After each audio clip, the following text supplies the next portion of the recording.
Afronautas, sejam bem-vindos, bem-vindas, bem-vindes a mais uma transmissão ao vivo do nosso Pensar Africanamente, nossa ferramenta de luta, nossa ferramenta de disputa de narrativa, de afirmação da nossa história, da nossa cultura, das nossas tradições, da nossa ancestralidade, dos nossos processos de construção. E por falar em nossos processos de construção, estamos aqui exatamente no mês em que se completa 60 anos do golpe militar, que instaurou uma das mais violentas ditaduras no país. Vamos conversar um pouquinho sobre ditadura militar e movimentos negros. Eu vou pedir a vocês que já estão aí para nos fazer a gentileza de disseminar o link. Dissemina o link. Olha, nós estamos hoje no Pensar Africanamente YouTube, no canal M65 no YouTube, deixa eu conferir se é M65 mesmo, isso, M65 no YouTube. E estamos no Pensar Africanamente Facebook. Onde você estiver, já deixa seu like, porque esse seu dedinho para cima pode parecer pouca coisa, mas nos fortalece diante do algoritmo, de alguma forma sinaliza para o algoritmo que a pauta tem relevância. Então já deixa seu like e já pega o link, dissemina geral e arrasta as pessoas para cá. Nós sabemos que a política de invisibilização das lutas negras, dos nossos processos de protagonismo, ela é perene e permanente. Passa-se a ideia, inclusive, de que no período militar nós não tivemos qualquer tipo de protagonismo, e tivemos, e é sobre isso que nós vamos conversar daqui a pouquinho. Adriano Coutinho passou aí mais cedo, dizendo mais um encontro maravilhoso, ele lá da região metropolitana de Belém do Pará, Ananindeua, município de Ananindeua. Mari Noeli, boa noite a todos, todas que participarem dessa nova e particularmente oportuna discussão temática. Tito M, cumprimentando a professora Marisa, a Baixada Fluminense parabeniza a abordagem ao tema neste recorte em momento sensível, em que hoje, mesmo a Comissão de Direitos Humanos do AB Rio de Janeiro assina renúncia coletiva. Círios Oliveira, João Luiz do Corujão da Poesia, que sempre acompanha o Pensar Africanamente, mas nem sempre ao vivo. Olha ele aí, mais um encontro para a nossa aprendizagem e reflexão coletiva. Hoje eu tenho Sarau do Corujão da Poesia no Rio de Janeiro, mas assistirei de madrugada. Viva o nosso canal Pensar Africanamente. Cláudio Parucci, aí também nos acompanhando. Adão Oliveira, nosso decano das lutas negras, protagonista, inclusive, nesse período em questão. Dando alegria em ver e ouvir meu caro Astrogildo Esteves, um nome ícone que perpassava as nossas conversas com muito respeito e admiração na década de 80. Abraços. Adão, o Astrogildo está com dificuldade para sintonizar aqui, mas nós estamos na luta para conseguir ajudá-lo a entrar aqui na sala. Queremos muito, muito ouvir a experiência de algo que vivenciou na pele esse momento histórico que nós vamos tratar aqui. Deixa eu ver. Elce Mog, que saudade de você, sentindo sua falta aqui no canal. Aí precisamos combinar uma pauta. Boa noite, uma satisfação estar com vocês. Eugênia Gonçalves, Débora de Souza, Ismênia Leite, Ladiceia. Gente, então começa. Professora Elisa Larquim Nascimento. Boa noite, gente. É o seguinte, semana passada, na quinta-feira, na coluna IPA, professora Elisa, professora Clícia, nos trouxeram uma verdadeira história do movimento negro no século XX, a partir da memória fotográfica que o IPEAFRO preserva da trajetória do nosso querido mestre Abdias Nascimento. Quem perdeu tem que assistir, está aí no acervo. Alaide Santana, Alessandra, muito bem, a gente está começando com uma boa audiência, ela vai aumentando na medida em que vocês forem compartilhando. A Alessandra está convocando aí, compartilha aí, gente, é o seguinte, Cláudia Maciel, assisto sempre, hoje, enfim, consegui assistir ao vivo, mas sempre revejo, muito obrigada por estar aí conosco. Muito bem, a audiência vai aumentando na medida que vocês vão compartilhando. Se nós dependermos do algoritmo, não vai longe. Então, por gentileza, vamos compartilhando aí. Eu já vou puxar aqui para a sala nossa convidada, Marise Conceição, nosso convidado, Janailson Macedo, e o nosso queridíssimo Astrogildo, gente, ele ainda não conseguiu conectar aqui na sala. Nós estamos aí na luta com ele já faz alguns minutos, até por isso atrasamos um pouquinho, mas a gente vai seguir na luta até ele conseguir entrar, porque nós queremos ouvi-lo. Deixa eu fazer aquela apresentação resumida, formal, dos nossos convidados, da nossa convidada de hoje. Olha aí chegando, Maria Lúcia Marconato. Vamos lá, fazendo aquela apresentação resumidíssima. Primeiro, Marise Conceição de Assis, doutora em História Social pelo Programa de Pós-Graduação em História Social da Universidade Estadual do Rio de Janeiro, mestre em Educação pelo Programa de Pós-Graduação em Educação da Universidade Federal Rural do Rio de Janeiro, professora da Rede Pública SEDUC Rio de Janeiro, foi membro executiva do Fórum Estadual de Educação e Diversidade Étnica do Estado do Rio de Janeiro e é integrante da Rede de Historiadores Negros e Historiadoras Negras. Janailson Macedo Luiz, doutora em História Social pela USP, professora adjunto da Faculdade de História e do Programa de Pós-Graduação em História da Universidade Federal do Sul e Sudeste do Pará, integrante da Rede de Historiadores Negros e Historiadoras Negras. Gente, antes de apresentar o Astrogildo, só lembrar a vocês o quão é fundamental o trabalho que a Rede de Historiadores Negros e Historiadoras Negras realiza nesse país. O quanto essas pessoas têm lutado para preencher lacunas, para encontrar documentações, para recontar, para elaborar a narrativa das nossas trajetórias e das nossas lutas a partir de um olhar referenciado, afro-referenciado. Sabe aquela história que a gente ouviu tantas vezes de que não tem documentos, não tem história, por isso que não se conta a história do negro nesse país. Muito bem, a Rede de Historiadores Negros e Historiadoras Negras, absolutamente comprometida, está cavando documentos que a gente nunca imaginou e preenchendo lacunas e recontando a nossa história exatamente a partir do olhar afro-referenciado. O Astrogildo Esteves Filho, que ainda não conseguiu entrar, mas ele vai conseguir, ele é graduado pela Faculdade de Ciências Sociais da PUC São Paulo, jornalista desde 1978, iniciado no jornal Versus Afro-Latino América, sucursal Rio de Janeiro. É cofundador do MNU Nacional e do MNU Rio de Janeiro. É editor de publicações dedicadas ao combate ao racismo e à intolerância religiosa, sobre a Lei 10.639. Possui depoimentos nos documentários Um Grito Parado no Ar e sobre a doutora Neuza Souza. Muito bem. A Alessandra dizendo, quando começou a guerrilha do Araguaia, foi um impacto muito grande, pois naquele momento parecia que as lutas de resistência tinham terminado.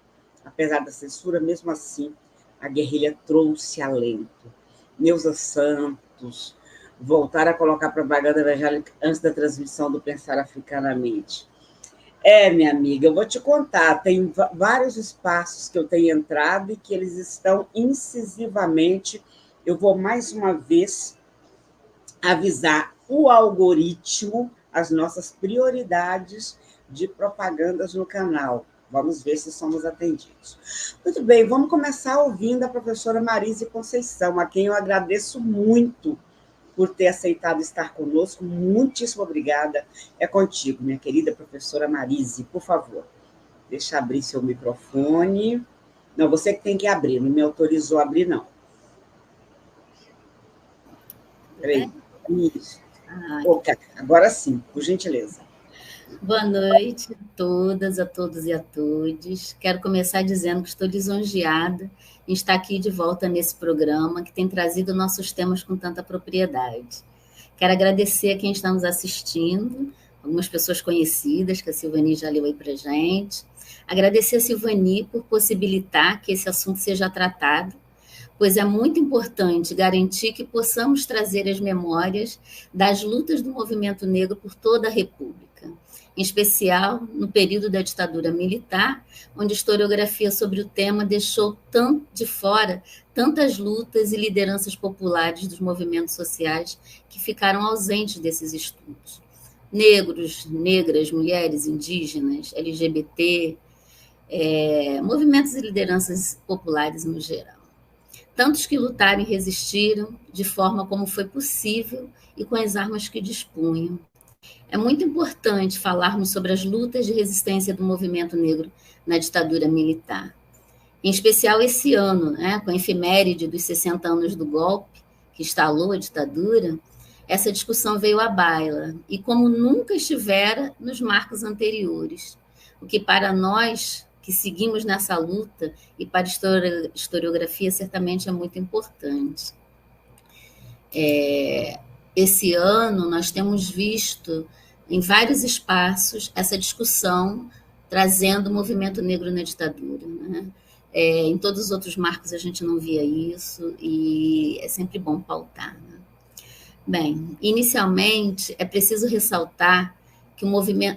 sim, antes de começar, eu quero também, né, saudar aqui meu companheiro, né, Janaílson, que a gente está aí dividindo um pouco, né, dessa luta, dessa questão, trazendo um pouco dessa discussão em alguns espaços.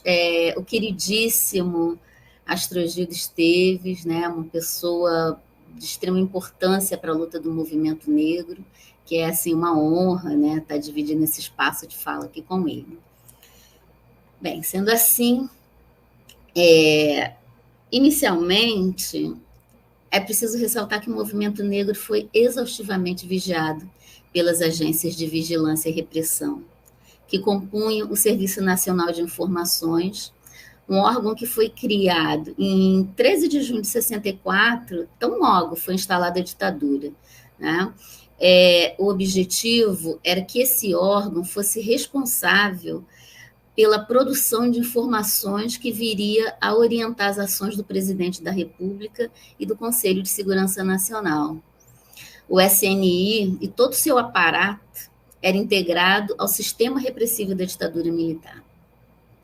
Chegando ao final da década de 80, aliás, até a sua extinção, no início dos anos 90, quando a instituição já estava numa fase de descrédito e de desmonte político-institucional, continuando a vigiar o movimento negro, produzindo fichas com informações sobre sua organização estrutural e demonstrando preocupação com seu avanço por todo o país. Nesse processo de busca de documentação, a gente encontrou mais de 3.000 documentos que tratavam sobre o racismo no Brasil, sobre as relações raciais e sobre a luta do movimento negro.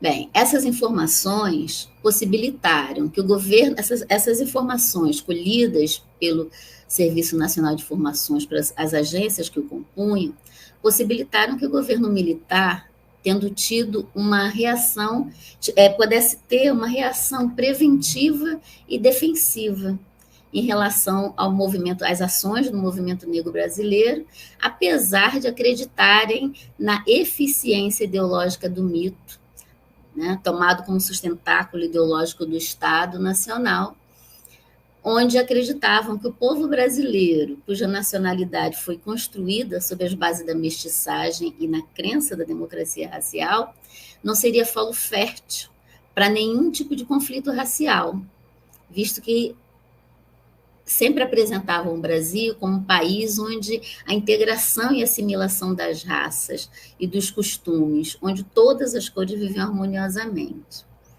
Assim, o estabelecido era para que, no plano militar, houvesse monitoramento das ações do movimento negro. E, no plano político, o controle social, né, como era determinado em relação aos movimentos sociais.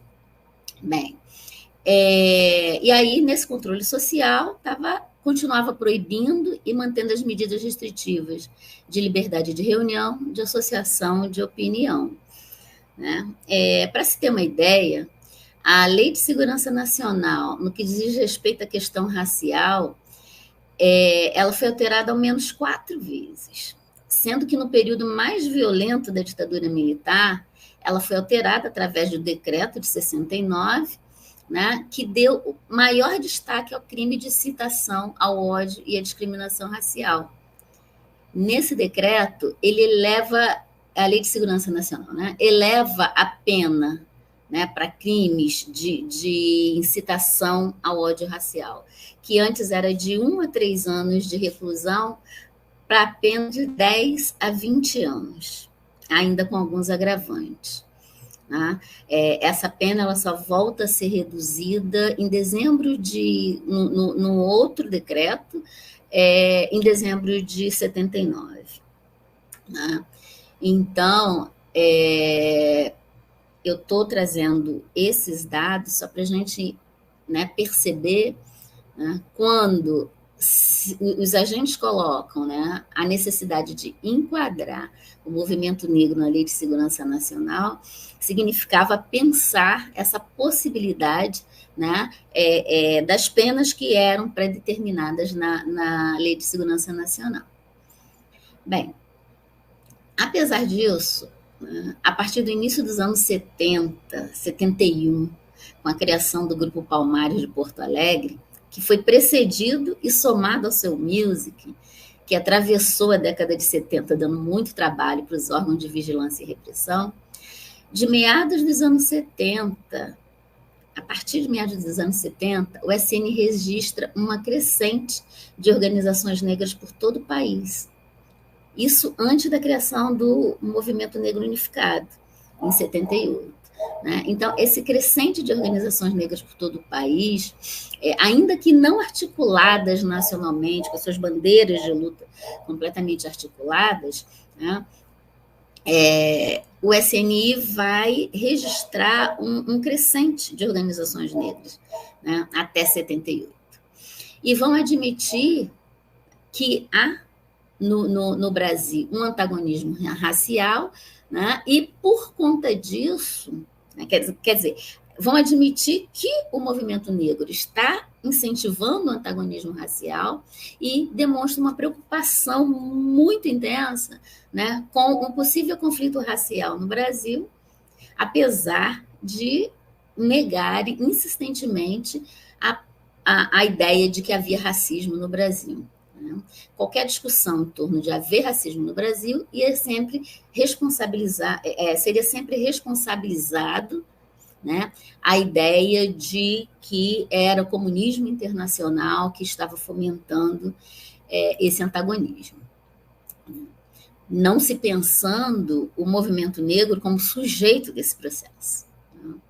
Bem, o movimento negro, então, visto como subversivo e antagônico aos interesses nacionais e nas suas denúncias, né, que faziam ataque à democracia racial, logo ele era uma ameaça ao projeto de unidade nacional. O discurso do movimento negro, as ações do movimento negro, as denúncias do movimento negro, elas eram imediatamente relacionadas, né, a uma ameaça a esse projeto de unidade nacional.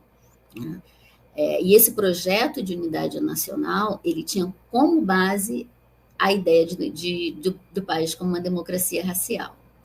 O fato era que a denúncia que o movimento negro fazia sobre o mito da democracia racial no Brasil vai se contrapondo absurdamente ao discurso oficial que vai sustentar a imagem do país no exterior e que era esse elemento de unidade nacional, né, em função da qual os militares vinham combatendo as lutas de resistência. Então, a denúncia do Brasil como um país racista, né, preocupa extremamente os militares, porque mancha a imagem da democracia racial, mancha a imagem do Brasil no exterior, que é a imagem que o Brasil vendia lá fora, era um país harmonioso, né? Era um país exemplo de democracia racial para todo mundo. Né? O Brasil se colocava nesse lugar de grande exemplo, né, de uma sociedade harmônica e enfrentava diretamente os interesses comerciais do Brasil, né, em especial com os interesses no mercado consumidor, em especial com os recentes países africanos, né, que estão no processo de libertação. Bem, a preocupação era tanta que o SNI, desde sua gênese, desde da sua concepção, ele já municiava o governo com informações acerca das lutas raciais nos Estados Unidos, na África, por todo o mundo. Existem documentos que mostram uma vigilância do SNI sobre as ações da Angela Davis, dos Panteras Negras, do movimento Black Power, das lideranças negras que lutavam pela independência das colônias africanas. Né? O Serviço Nacional de Informações recebeu, né, através da Escola Superior de Guerra, uma cartilha do Exército, das Forças de Inteligência do Exército Norte-Americano, que tratavam, né, que mostrava como as lutas dos negros americanos avançavam e como as forças de inteligência tratavam essa questão. Né? Uma cartilha ensinando como defender o país do avanço dos conflitos raciais. Bem, para o governo brasileiro, muito mais que o enfrentamento público das ações do movimento negro, era preciso evitar esse confronto. Era preciso evitar que as denúncias de racismo no Brasil ganhassem corpo, tanto internamente quanto externamente. Afinal, se o Brasil era o paraíso da democracia racial, onde as cores se relacionavam respeitosa e harmoniosamente, não teria sentido nenhum um enfrentamento público, como ocorria, né, nos Estados Unidos, como ocorrera nos Estados Unidos e o SNI tinham tudo isso documentado, né? Não teria sentido um enfrentamento dessa natureza, né, na medida em que esse racismo era negado oficialmente o tempo inteiro pelo governo militar. Por isso, era preciso vigiar ostensivamente cada passo desse movimento e de suas lideranças, buscando sufocar e silenciar a discussão em torno de raça no país. Qualquer denúncia sobre discriminação racial, né, tinha que ser sufocada, né, uma intenção de criminalizar o movimento negro e suas lideranças, né, e, em função disso, os agentes estavam sempre na tentativa de enquadrar as organizações e algumas lideranças na Lei de Segurança Nacional.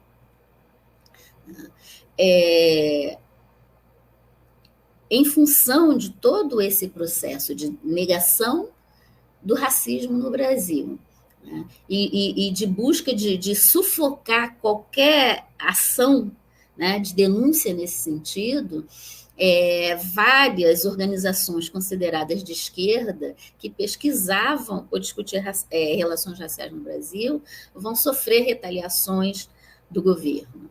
Então, o Partido Comunista Brasileiro, os sindicatos, a igreja, a Sociedade Brasileira para o Progresso da Ciência, o IBEA, o Centro de Estudos Afroasiáticos, lá da Cândido Mendes, o CIMI, né, o Conselho Mundial de Igrejas, o CIMI, a Unesco, a grande mídia, né, as pesquisas nas universidades que tratavam sobre relações raciais.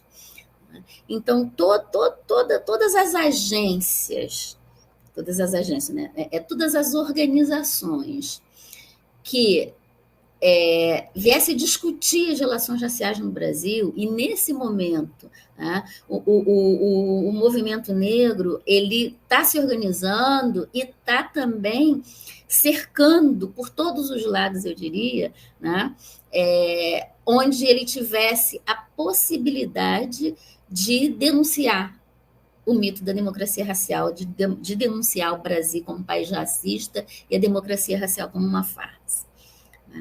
Então,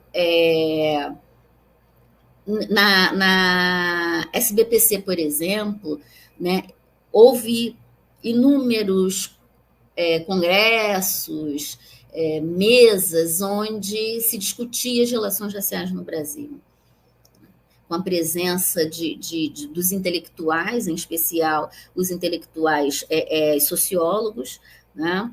Florestan Fernandes, Otaviani, Fernando Henrique, Clóvis Moura, Eduardo Oliveira, Beatriz Nascimento, Lélia Gonzalez, enfim, né?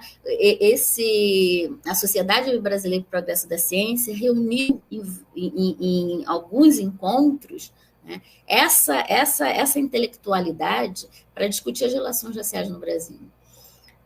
Então, a gente encontra vários documentos criminalizando a SBPC, apontando esses intelectuais, sublinhando o nome desses intelectuais, pedindo informações sobre esses intelectuais, pedindo levantamento das suas fichas individuais.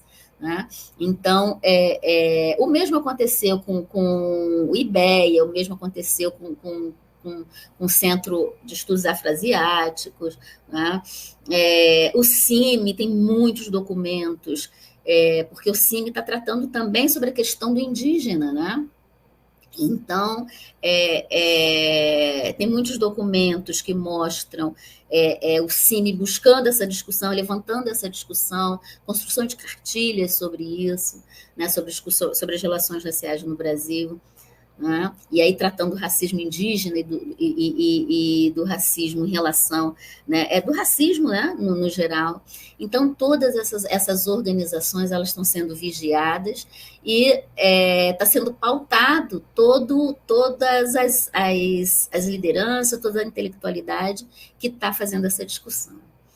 Bem, a partir do final dos anos 70, né, aí já com a criação do MNU em 78, essas agências entendem o MNU, né, como uma organização de caráter eminentemente político, dada a unificação das bandeiras, a articulação nacional, a estrutura política partidária que já vinha sendo vigiada e reprimida há muito, né, e a articulação com o exterior. Então, isso vai obrigar as agências a intensificar ainda mais a vigilância, o processo de repressão, né? E o governo vai numa lógica assim, de várias tentativas de asfixiar as organizações e suas atividades. Né? Então, tanto as organizações negras, tanto as organizações do movimento negro, quanto as organizações de fomento, as universidades. Né? Então, vai haver uma tentativa de asfixiar essas organizações, de asfixiar toda essa discussão. Né? Então, nesse caso, como é que vai ser feito isso? Né? A proibição de financiamento público, né? a proibição de cessão de espaço público para organização, para encontros. Né? Quer dizer, a proibição de financiamento público de qualquer natureza, né, de qualquer ordem, a proibição de financiamento de agências internacionais. Né? Então, por exemplo, o IPCN foi uma das poucas organizações do movimento negro que conseguiu esse financiamento. Né? As outras organizações, a gente se depara com documentos que vão apontando as organizações que estão solicitando, né, as organizações negras que estão solicitando a Alemanha, às vezes a própria Estados Unidos e tal, financiamento, e o governo está já fazendo todo um processo de articulação para impedir que esse financiamento chegue até essas organizações negras. Né? O governo militar ele vai buscar impossibilitar carreiras profissionais através da patrulha ideológica, reduzir, como eu já falei, né, reduzir ou cortar o financiamento de pesquisa, né, indeferir registros de jornais e revistas. Agora, isso tudo sem deixar de favorecer, né, de criar mecanismos para o aumento da criminalização do negro e o uso da força policial sobre ele. Né? O negro intelectual, o processo de repressão sobre o negro intelectual, nesse processo vai ser né? E sobre o negro dito comum, vai ser o uso da força policial, o uso, né, dos grupos de extermínio. Né? Dessa forma, as organizações negras elas vão ter todo o seu estatuto vasculhado. Né? É muito comum você encontrar nos documentos cópia dos estatutos das organizações, com as coisas mais interessantes para as agências sublinhadas,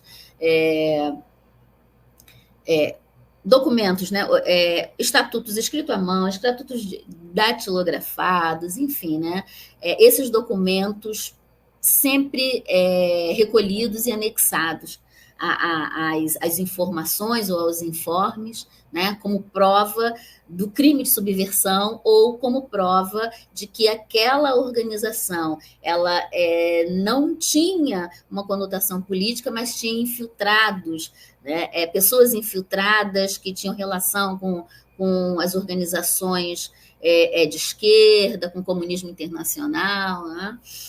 Bem, e, como já coloquei, né, essas lideranças geralmente tinham suas fichas e seus dados biográficos levantados. Então, Beatriz Nascimento, Carlos Alberto Medeiros, Lélia Gonzalez, Abdias, ele é ao concurso, né? Assim, eu me deparei com 2 dezenas de documentos tratando da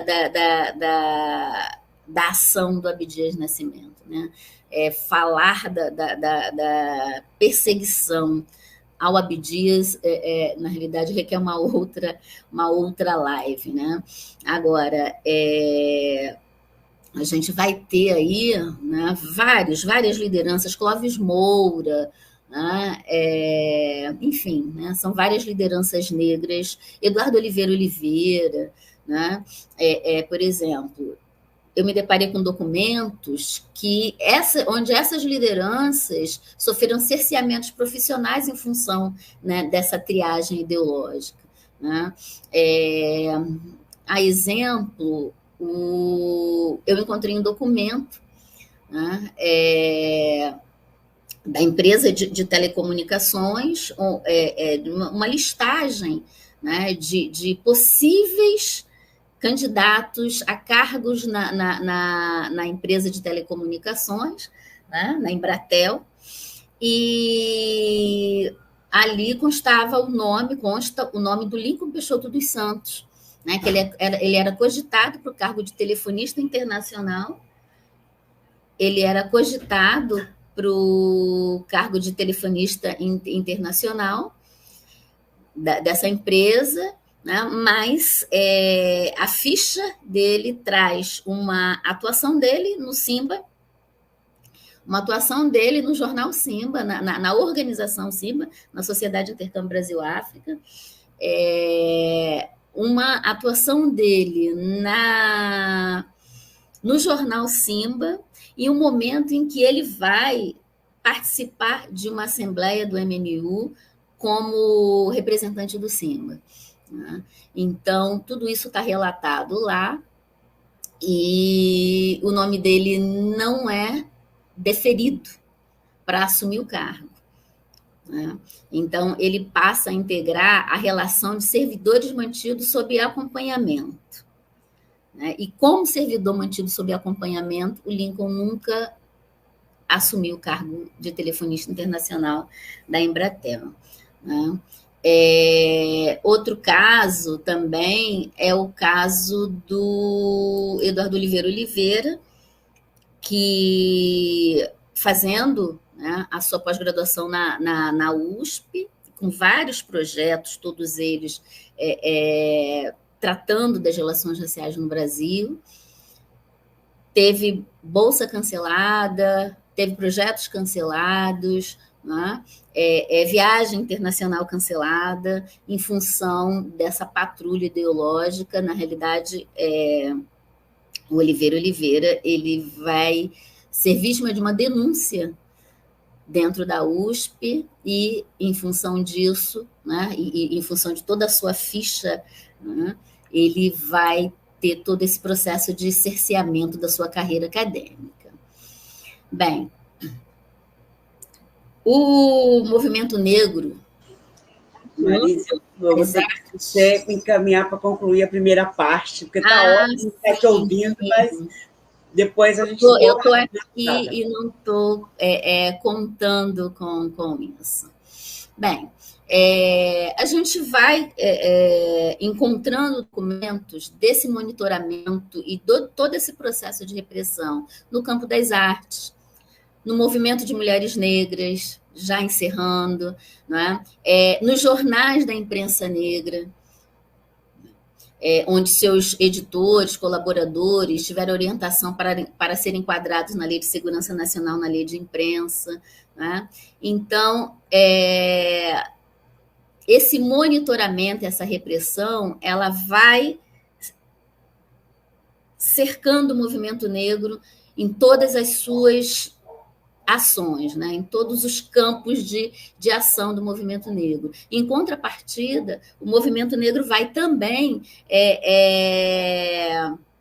adentrando todos os espaços possíveis, né? Às vezes até impossíveis, denunciando a democracia racial no Brasil, denunciando a ideia de democracia racial, publicando casos de denúncia de preconceito racial. Então, são vários documentos que a gente encontra, né, onde as pessoas comuns estão denunciando o crime de racismo e o governo buscando meios, através da Lei Afonso Arinos, né, para abafar todos os casos. E a gente continua depois com as perguntas, né, com as questões e as outras colocações. Obrigada. Obrigada, Marisa. Eu estou vendo que a sua pesquisa tem muita coisa. A gente pode até depois retornar com outros aspectos. Você falou que só a parte de Abdias dá uma live inteira, né, desses processos.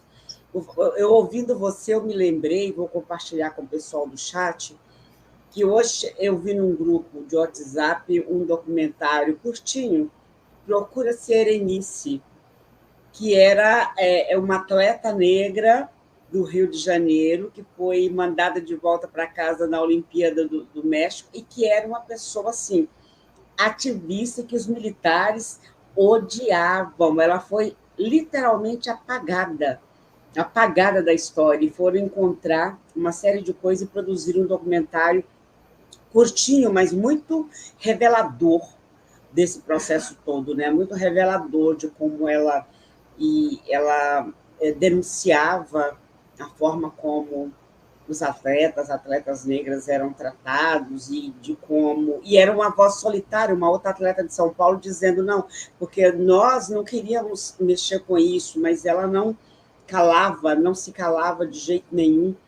E aí eu achei muito interessante, eu vou compartilhar depois aqui no chat com vocês, porque me lembrei, durante a fala da Marise, que obviamente havia uma perspectiva de fazer um apagamento literal das pessoas que se insurgiam. Ainda mais uma pessoa coloca no documentário que a maioria dos atletas e das atletas que representavam o Brasil em competições internacionais eram militares, né? Então, de uma disciplina que não... É até interessante que uma entrevista da pessoa que estava à frente da delegação brasileira na Olimpíada do México vai explicar por que ela foi mandada embora e fala assim, é uma mancha negra na história do Brasil o que essa mulher fez, né?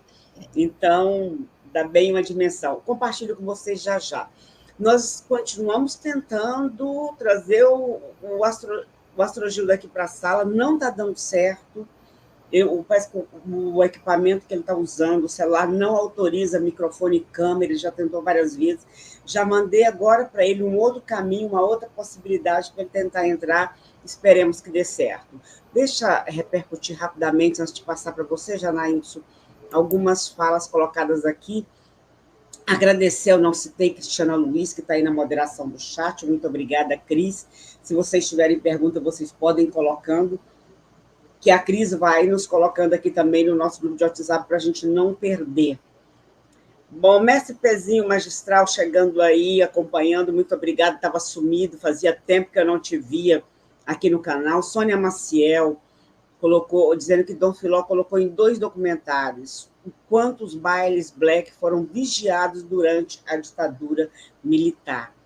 A Alessandra falando, né, como a Marise colocou, que aí os movimentos negros iam encontrando formas de se organizar e de se colocar. E ela citando que em 1978 a literatura afro-brasileira rompia o silêncio editorial com o lançamento do primeiro volume dos Cadernos Negros, né, do nosso Quilombo hoje.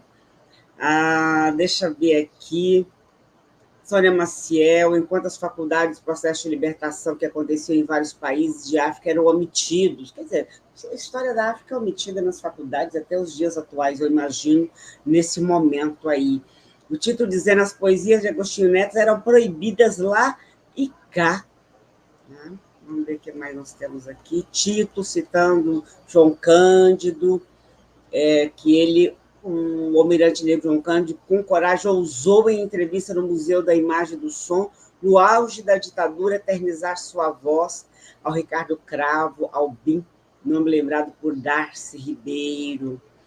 A Alessandra trazendo vários comentários sobre as perseguições, as jovens que participavam dos espaços de lazer e de cultura negra, o fato de que no censo se vetou a pesquisa sobre raça, né, exatamente nesse período.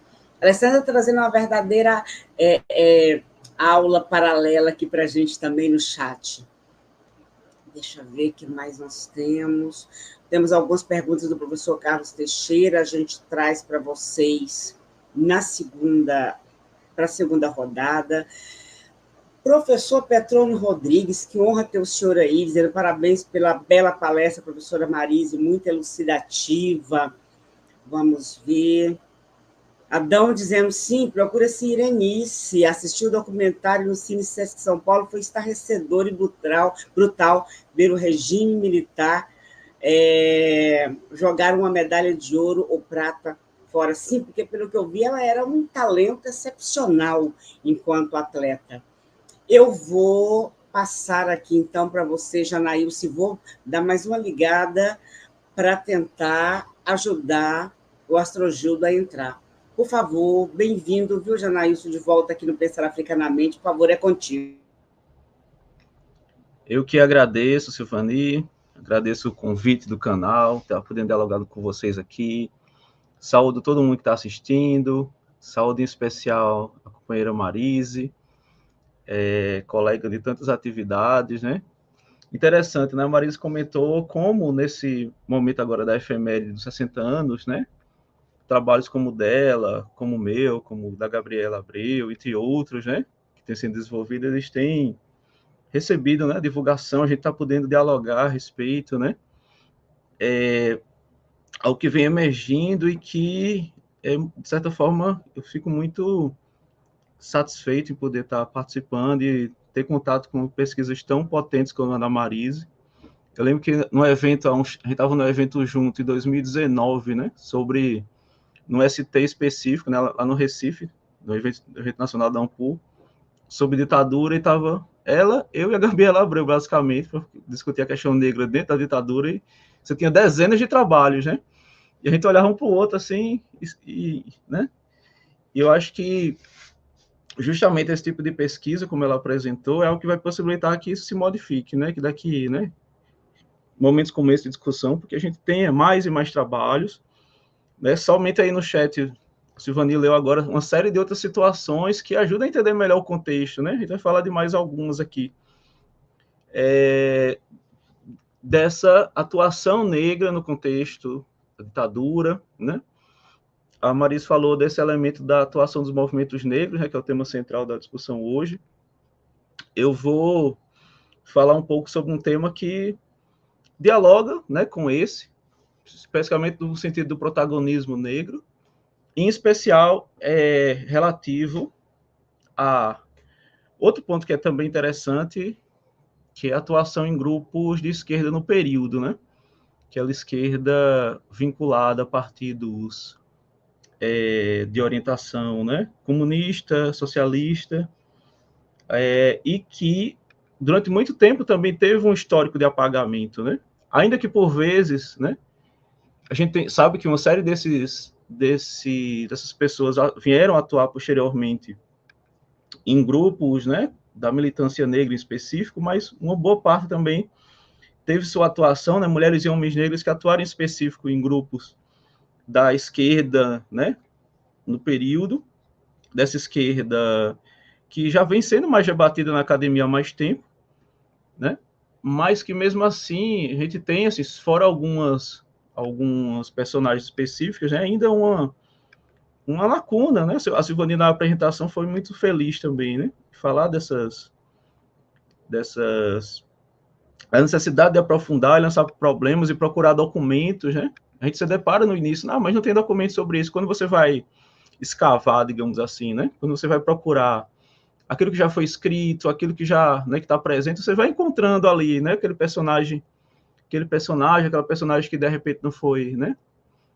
Ou que tinha um grande protagonismo, mas não era lido do ponto de vista das relações étnico-raciais. Por exemplo, alguém já falou aí no chat do Marighella, no Marighella Vive, né? Ou personagens que talvez também não tiveram até o momento sua história, sua, né, atuação, suas experiências abordadas de forma mais detalhada, né? Claro que por questão de tempo e também pelo foco da minha pesquisa, né, na minha tese eu trabalhei em específico com, né, a guerrilha do Araguaia, a partir, né, de personagens negros, né, não só envolvidos, ligados às forças guerrilheiras de Araguaia, né, não só ligados ao PCdoB em específico, mas também ligados à população local, até alguns militares também, né. Claro que por questão de tempo eu não vou falar de forma extensiva, mas é interessante, né? E claro, saúdo, só para terminar essa introdução, saúdo o Astrogiro também, espero que dê certo a entrada, né? Para a gente participar do debate com ele, com experiência muito grande. E é interessante porque, por exemplo, você tem, segundo dados oficiais, né, você pode pegar lá dados oficiais da Comissão Nacional da Verdade, existem listados cerca de 434 pessoas que estão naquela lista famosa de mortos desaparecidos durante o regime militar, com recorte até de 88, né? Então, vai um pouquinho além de 85. Desses, pelo menos, né, o levantamento identifica-se pelos dados oficiais que pelo menos 42 pessoas, né, eram mulheres e homens negros ligados às organizações das mais diversas. Eu vou listar aqui alguma delas, como, por exemplo, o PCB, o próprio PCdoB que eu já citei, a VPR, né, a LN, o PCBR, o PCR, o M3G, a AP e a VAR Palmares. Esses são grupos que estão entre aquelas pessoas, né, que existe pelo menos um ou mais pessoas que foram mortas pelo regime ou estão naquela lista dos chamados desaparecidos políticos, né, que até hoje você não tem. Efetivamente foram mortas e ainda sofreram pelo crime de desaparecimento político, né? Em grande medida, os corpos até hoje não foram localizados. Isso aponta, e mais do que o elemento quantitativo, quando você vai ver em várias organizações, você tem personagens, né? Foi citado o próprio Marighella, na Guerrilha do Araguaia, entre os personagens de maior destaque está, por exemplo, o Oswaldão, mas existem outras figuras que são essenciais para você entender o conflito, né? Embora não tenha uma liderança tão grande quanto a do Oswaldão no conflito em si, né? Como, por exemplo, o Francisco Manuel Chaves, a Helenira Rezende, que teve uma liderança no movimento estudantil, foi vice-presidente da UNE, a Lúcia Maria de Souza, né? E uma série de outros, né? O Rosalindo Souza também, e uma série de outros personagens que vem tendo, inclusive, né? E pensando além da própria guerrilha, né?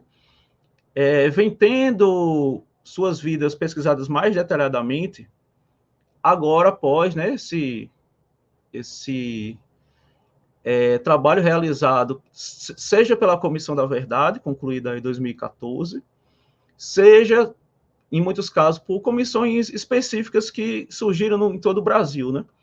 Então, isso permite que diversas fontes também tenham vindo à tona nos últimos anos. Eu vou dar um exemplo do Rosalindo Souza. O Rosalindo, ele era um jovem negro do interior da Bahia, que ele conseguiu, no final da década de 60, ser aprovado na Faculdade de Direito de Salvador, uma das mais tradicionais do país. E ele vincula-se, fazia parte daquele grupo de movimento estudantil do PCdoB, né, lá na Bahia. Eles vão, junto com, né, outros movimentos, mas a partir dessa liderança ele vai assumir uma função no Centro Acadêmico de Direito, lá na Universidade Federal da Bahia, e eles vão fazer ações de mobilização estudantil na cidade que vão marcar a época e vão, inclusive, marcar por intensas greves estudantis no âmbito da Universidade Federal da Bahia. Só para você ter um exemplo, eles identificaram tem uma situação que identificaram três, com a liderança do Rosalindo, policiais militares infiltrados na Faculdade de Direito, e eles pararam o curso, né? Não por acaso, o Rosalindo ele foi alvo de um inquérito policial militar em decorrência disso. Posteriormente, ele acabou sendo, inclusive, condenado à revelia, mas ele já tinha partido para o Araguaia. Ele é expulso da universidade no famigerado decreto 477, no pós-AI-5, justamente por sua atuação política. Ele consegue terminar o curso dele, ele vai para o Rio de Janeiro, curiosamente para Cândido Mendes, né? Termina o curso de Direito, volta para a Bahia, né? Ele é natural de Caldeirão Grande, do interior da Bahia.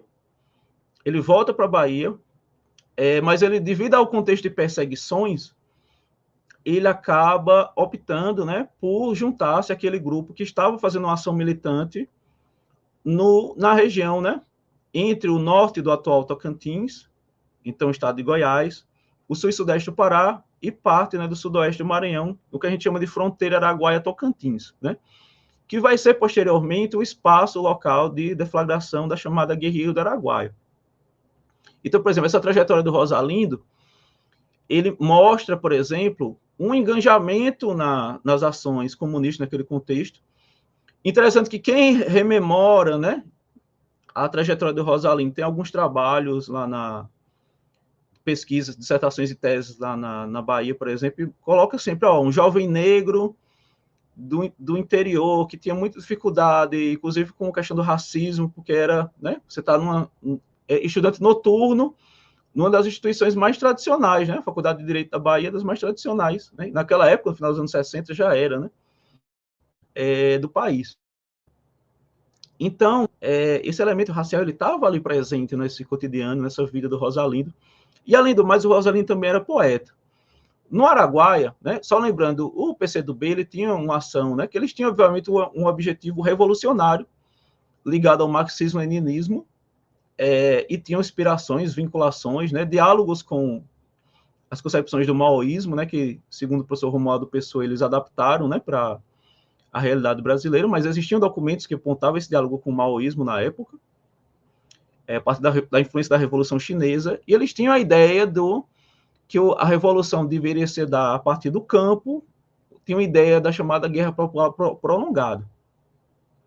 E, por exemplo, o Rosalindo é um desses personagens que vem, né, no caso, que chega à Amazônia Oriental e que faz todo aquele esforço de tentar se aproximar da população, né? Por exemplo, ele é apontado como autor de um cordel que buscava traduzir as concepções das chamadas forças guerrilheiras de Araguaia, como eles se autodenominaram em determinado momento, após serem atacados, né, por parte das Forças Armadas, quando tiveram seus planos descobertos, sua ação descoberta, né, eles não tinham ainda o objetivo de iniciar, naquele momento, essa concepção da guerra popular prolongada. Eles estavam ainda num momento de aproximação com a população, enfim. Depois de atacados, eles foram tentar fazer, né, criar, mostrar para a população, olha, nós temos uma visão sobre tudo que está acontecendo, sobre os problemas de vocês. E eles criaram um documento que seria uma análise de conjuntura e uma carta de apresentação, chamada Programa dos 27 Pontos, ou Programa Popular. E o Rosalindo, ele vai ser justamente, por ser poeta, ele vai ser justamente o cara que vai fazer um cordel. Hoje em dia não se tem a íntegra desse cordel, existem trechos, especialmente 2 trechos de 3, 4 estrofes, em que permaneceram, né? Porque também eram documentos que eram feitos, sobretudo, para circular de forma oral entre os moradores locais. Então, Rosalindo, ele fez esse cordel. Ele foi assassinado em 73, já durante a segunda, né? Quase um pouquinho antes da chamada terceira fase da Guerrilha do Araguaia. Até hoje, o seu corpo é alvo de desaparecimento, né? Seus restos mortais alvo de desaparecimento político. Agora, quando você pega as fontes sobre ele, e claro, tem situações polêmicas, né? Porque era um conflito que envolvia a chamada luta armada, né? Tem situações de conflitos com moradores locais, de mortes atribuídas, a própria forma como ele foi assassinado é alvo de muitas polêmicas até os dias de hoje, né? A forma como seu corpo possivelmente foi violentado também, né? Assim como ocorreu a outros guerrilheiros. Mas é interessante justamente isso, a gente conhece muito pouco sobre esses personagens. Você pega, por exemplo, eu vou citar outro caso da Helenira Rezende, né, que eu citei há pouco, que ela era uma liderança da UNE, ela é estudante também da USP, ela era natural de Cerqueira César, interior de São Paulo, o pai dela era um médico, natural do estado da Bahia também, que foi para São Paulo, um médico negro, que tinha, né, o doutor Nazaré, ele era ali pelas décadas de 40, 50, uma grande referência ali no interior de São Paulo, na região de Assis, por exemplo, né? 60. Porque era um médico negro, comunista e maçom, né? Você imagina as múltiplas identidades e vivências e a ideia da medicina vinculada à questão, né? Não acumulação de riquezas, mas a aproximação com a população, enfim. E a Helenira, ela herda muito, né? Segundo o relato, eu entrevistei a família dela, dessa perspectiva, né, da atuação comunitária, da atuação conjunta. Ela vai cursar letras na USP, e vai ter um debate muito aprofundado em relação ao marxismo na época, né, e vai ter uma atuação estudantil no movimento estudantil. Ela é presa a primeira vez em 67, interessante que, com esse trabalho das comissões da verdade, por exemplo, o Rosalindo, existe na Comissão da Bahia depoimentos em relação a ele, né? Além do que já tem na Comissão da Verdade, na Comissão de Mortos Desaparecidos. No caso da Helenira também, a Comissão da Verdade de São Paulo, Rubens Paiva, ela tem dezenas de documentos, né? Inclusive é um tema que estiver querendo escrever a respeito, é muito interessante. Por exemplo, tem a ficha dela quando ela foi presa no DEOPS lá em São Paulo, né? Você vai... É possível localizar vários, né? Tem, inclusive, a transcrição do depoimento dela. Você sabe o que é ação popular? Você sabe o que é a atuação do movimento estudantil? Ela nega, né? É muito interessante a forma como é escrita. Claro que a gente tem que ler, né? Além das intenções de quem estava transcrevendo, né? Evidentemente. Então, a Helenira, ela é presa a primeira vez por pichar o muro do Mackenzie, né? Porque tinha aquela disputa lá, estudante da USP, da Universidade Pública, estudante do Mackenzie, que era particular, né? Mais vinculado às elites e tal. Ela foi presa a primeira vez ao pichar o muro do Mackenzie. Foi preso uma segunda vez, pouco depois, finalzinho da década de 60, naquele famigerado, né? Congresso de Ibiúna, ali no interior de São Paulo, que foram presos, né? Quase em torno de 900 estudantes, né? Do Brasil inteiro. A Helenira estava presa ali. E é relatado que, ao ser presa a segunda vez, ela foi ameaçada pelo próprio Fleury, lá em São Paulo. Se você vier aqui de novo, ou seja, seria eliminada, né? A Helenira, da mesma forma que aconteceu com Rosalinda, ela circula, né? Segundo a família dela, ela circula em alguns locais do país, ainda na militância, vinculada ao PCdoB, e vem também fazer uma atuação em relação a essa ação militante aqui na região do Araguaia. É interessante, por exemplo, tem uns certos estereótipos desses jovens que atuavam na luta armada naquele período. E eu entrevistei, por exemplo, as irmãs da Helenira. Eu perguntei o que a Helenira falava no cotidiano, assim, no dia a dia, do ponto de vista político. Ela defendia a luta armada, convicta. Ou seja, quebra um pouco aquela ideia de eram jovens inocentes, que pode ter acontecido em alguns casos, né? Mas, assim, tanto ela como do Rosalinda demonstram, primeiro, o problema da asfixia que a ditadura gerava nessa mobilização estudantil de forma geral, e como a gente vê como acaba sendo um desperdício da experiência também de várias pessoas, né, negras que tinham forte... Hoje a gente tem ainda um déficit muito grande de pessoas negras no âmbito político, né, assim, digamos, a política partidária, na atuação. Existem muitas, aumentou, tem, né? A gente tem a figura recente da Marielle, né, como grande ícone. E tem também esses outros personagens, né, que acabaram tendo suas trajetórias interrompidas, né, que naquele momento estavam vinculados a esses projetos relativos a... Ainda, né, eram grupos que tinham centralidade na discussão da classe, né, mas que você percebe, existem entrevistas do Genuíno, por exemplo, José Genuíno Neto, e que ele aponta, o Oswaldão e a Helenira, ela falava da questão racial no cotidiano. A gente vê no caso do Rosalino que no dia a dia ele enfrentou também muitas situações de racismo. O Oswaldão, né, que era natural de Passa Quatro, no interior de Minas Gerais, existem vários casos, quando você pega, por exemplo, livros como o do Bernardo Joffre, né, Oswaldão e a Saga do Araguaia, aquele próprio documentário lá conhecido sobre o Oswaldão, você vê que há várias situações, né, no caso, no livro fica mais evidente, da família dele, dos pais, dos irmãos que passaram por situações várias de racismo, né? E aí você começa a entender um pouco das trajetórias desses personagens, né? Começa a entender um pouco de como é que essas trajetórias se conectam entre si, tem elementos, né? Por exemplo, no caso do Oswaldão e da Helenira e do Rosalindo, você tem os familiares que atuaram de alguma forma de luta antes, né? E que tinham uma mobilização e que isso influenciou na geração posterior. No caso dos três, né? Sobretudo a Helenira e o Rosalindo, houve um aumento de vagas no ensino superior nas décadas de 60, né? Ainda não é a perspectiva das cotas raciais específicas da população negra agora, mais recente, mas você tem algumas pessoas negras que já vão entrar nesse meio universitário e vão mostrar seu descontentamento com a situação vigente, e que vão estar numa USP, numa UFBA, numa UFMG, numa UFRJ, entre outras universidades mais variadas, e vão pessoas negras que vão atuar com protagonismo no movimento estudantil e que, em alguns casos, vão atuar também nesses grupos que acabaram tendo um caminho mais radical no enfrentamento ao regime, né? Radical também no sentido de contraponto à perseguição que eles também já sofriam dentro desses movimentos. Finalmente, existem também figuras que, por exemplo, a Lúcia Maria de Souza, ela era estudante de medicina no Rio de Janeiro, e ela acaba na UFRJ, né? Ela acaba no Rio de Janeiro, né? Ela acaba sendo morta também no Araguaia, mas tem uma atuação do ponto de vista, apesar de não ter concluído o curso, do ponto de vista da saúde, muito efetiva. Você tem informações de que, por exemplo, o Rosalino, antes de morrer, fez várias atuações políticas, conversando com a população local, explicando, e, por vezes, eles conscientizavam em relação a questões como da luta pela terra, o entendimento das ações, né, dos órgãos federais sobre a questão da terra, enfim. No caso da Lúcia Maria de Souza, que era chamada de Sônia, né, o Rosalino é chamado de Mundico aqui, tem muito esse elemento desse cuidado da saúde, né?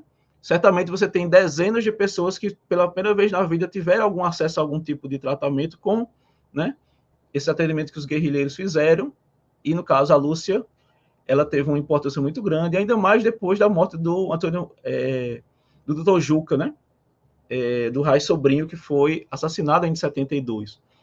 Isso delimita, encerra os problemas de comunicação, por exemplo, que os guerrilheiros tiveram com a população, no sentido do movimento em si. Não, existiram muitos problemas. Existia problema em relação aos armamentos, existiam problemas em relação a essa maior aproximação da população.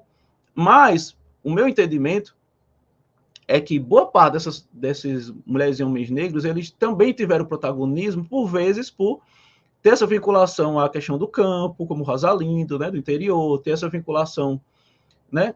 Alguns deles se tornaram e foram apontados ainda no período como lideranças e pessoas que tiveram protagonismo, né? Ou seja, muito decorrente da proximidade com as histórias de vida dessas populações, digamos assim. Apesar de ser um outro, né? Você tem aqui no sul e sudeste do Pará uma forte presença de migração negra vinda do Maranhão, do Piauí e de outros estados. Então, ou seja, na outra fala, aqui no Pensar Africanamente, eu falei um pouco mais nessa relação do guerrilheiro, da guerrilha com o Terecô, né? Vocês podem acompanhar, né? Enfim, tem um artigo no GLE 10 a respeito, na própria tese eu trabalho, né? E, por exemplo, era uma das dimensões, né? O Oswaldão, por exemplo, assim como o Francisco Manuel Chaves, eles faziam esse tipo de diálogo constante com esses religiosos de matriz africana também. Mas era só eles que faziam? Não. Você tinha no conjunto 79 guerrilheiros, você tinha ali pelo menos uns 9 que eram mulheres e homens negros, e os demais também faziam, como, por exemplo, com grupos católicos, com grupos, né, de outras religiões. Então, existiam essas aproximações, e que também foi feita com relação aos afro-religiosos, né? Uma característica específica, inclusive está no programa que os guerrilheiros colocaram, que já foi debatido, né, em outras publicações, produções em relação à guerrilha do Araguaia, e a gente também, né, eu deixei o link da tese também, a gente debateu num capítulo mais específico, né, sobre essas relações com o Terecô e tal. Então, só para finalizar, é interessante a gente, né, pensar, essa é uma dimensão da atuação negra naquele contexto né, ou seja, em grupos da esquerda, vamos pensar aqui, eu falei do movimento estudantil, eu falei da atuação na esquerda e falei da atuação na luta armada, e ainda tem esse elemento, né, das conexões com essas populações negras que vinham, né, migrantes, muitas vezes de origem, né, e questões envolvendo o chamado pós-abolição, né, porque você tem essa população migrante que estava no interior do país e que, ao mesmo tempo, tinha interesse no chamado Programa de Integração Nacional, mas também já vinha para a Amazônia por meio de migrações espontâneas, e que, por vezes, estava vinculado à questão do acesso à terra, o acesso, né, a melhores condições de vida, né, que o professor Flávio Gomes, por exemplo, aborda a partir e a Maria Helena Machado, a partir da percepção como o campesinato negro, por exemplo, né, como essas mulheres e homens negros que estavam ali naqueles grupos camponeses e que, por vezes, também não são vistos como negros, né? Às vezes fala a ideia, camponês, parece que está falando de alguém lá na Rússia, né? Quando você vai ver, por exemplo, no Nordeste, no Norte e Nordeste, esses grupos são muito formados por mulheres e homens negros também, que trazem suas concepções altamente vinculados a religiões de matriz africana, a experiências que têm relação com essa luta por autonomia em relação a guerrilha, por exemplo, autonomia em relação em específico, ao acesso à terra, né? Então, essas pessoas, né, elas acabam tendo, né, por ver suas histórias de vida sendo, suas experiências, né, sendo por vezes silenciadas se foram na historiografia, né?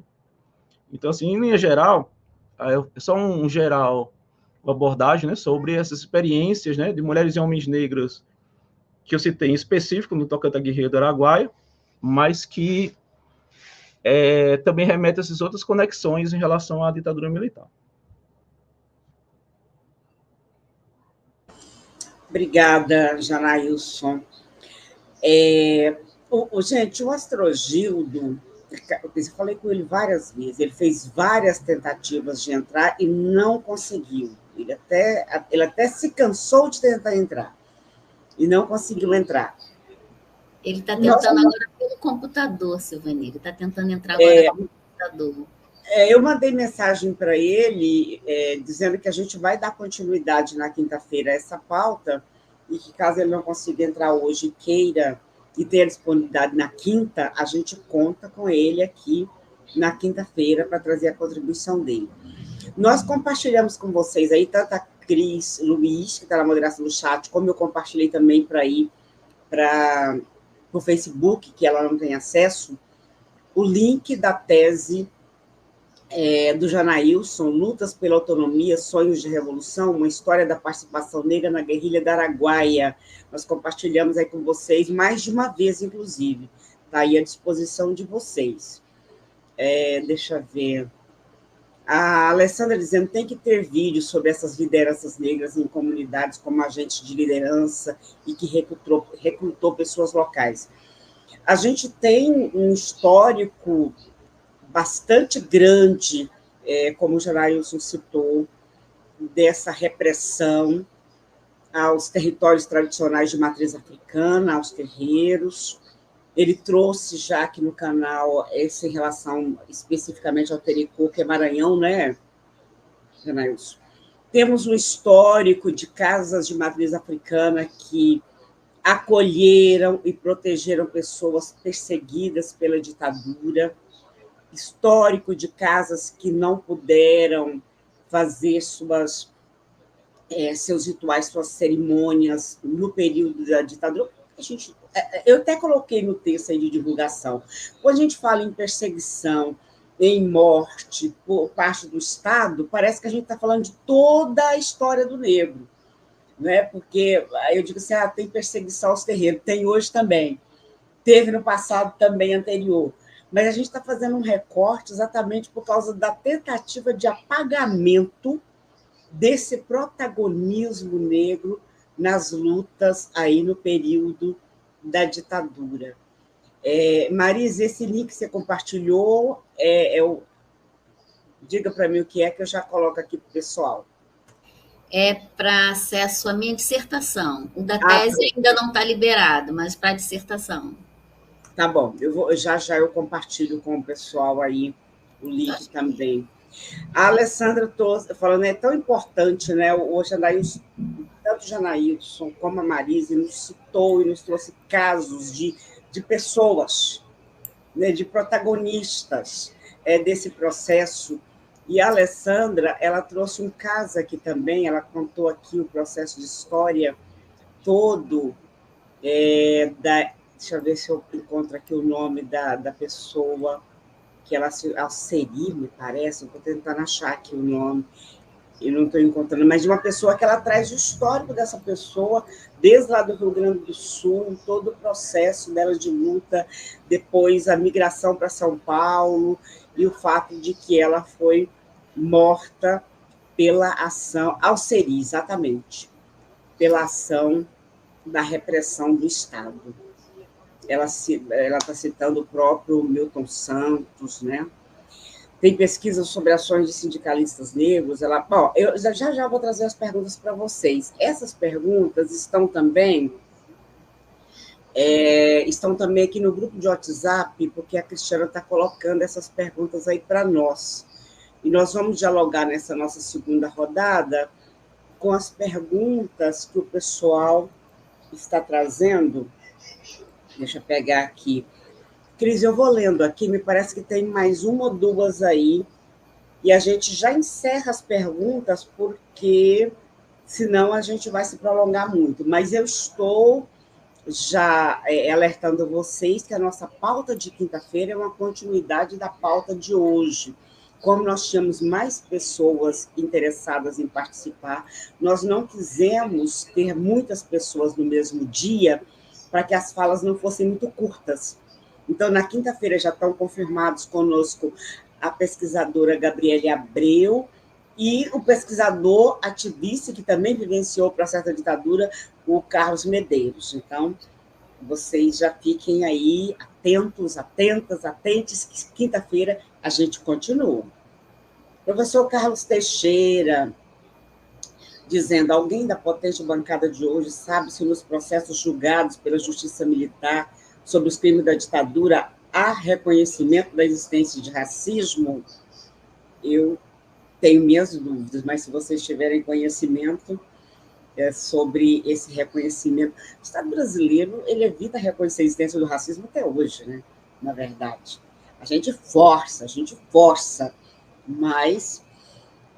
professor Carlos Teixeira, na segunda pergunta, na redemocratização pós-ditadura, houve pagamento de indenização para vítimas da ditadura militar? É sabido se há vítima negra que ainda não devidamente contemplada nessas indenizações? Eu acho que mais fácil até perguntar alguma vítima negra, as famílias foram indenizadas nesse processo, mas isso também é recente no Brasil, né? Essa coisa da Comissão da Verdade, investigando, indenizando, é recente no Brasil. E a Sônia Maciel: a presença de Oswaldão no Araguaia sempre impactou. Seus familiares, vocês sabem se os familiares do Oswaldão foram indenizados pela sua brutal morte na época da ditadura?